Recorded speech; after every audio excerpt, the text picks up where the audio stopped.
Our hopes for this record, mainly, I've been playing for a long time, so I don't have expectations in the genre in a sense where I'm not. I'd love it to get on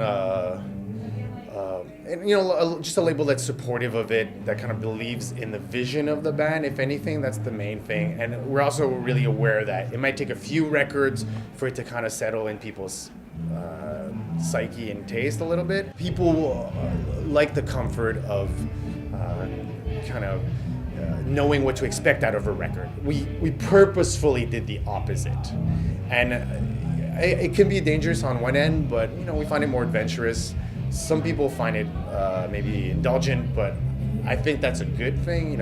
If you do art, you want to be passionate, indulge in it, and indulgence for me is a good thing in art. And challenge, our art, music should be challenging, especially nowadays.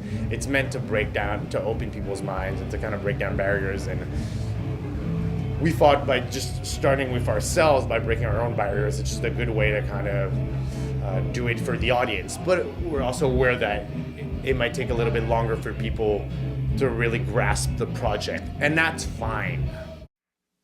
Do I think that Red Mass is going to be the next band to take off? I'm not sure, because Roy is a very now having played with music with him and having seen his projects and all that, he's very myopic. This is my word of the day. He kind of has a vision and he just goes for it regardless, and it might not necessarily be uh,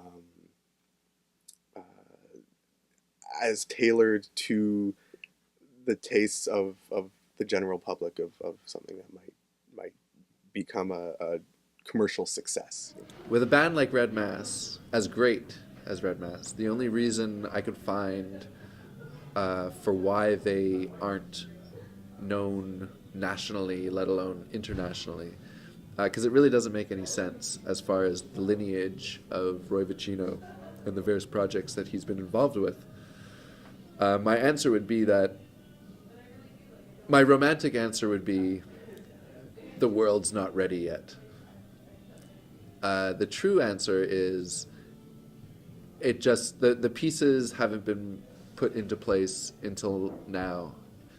I think the most important thing about the release of this album is that, and it's going to sound silly, but is that it's released. It's been 4 years in the making. It'll finally be available to anyone that can reach it, and with any luck, it'll take off. And if it doesn't, with any luck, kids 10 or 20 years from now will find it. It'll enter their musical orbit. I think that's the important thing.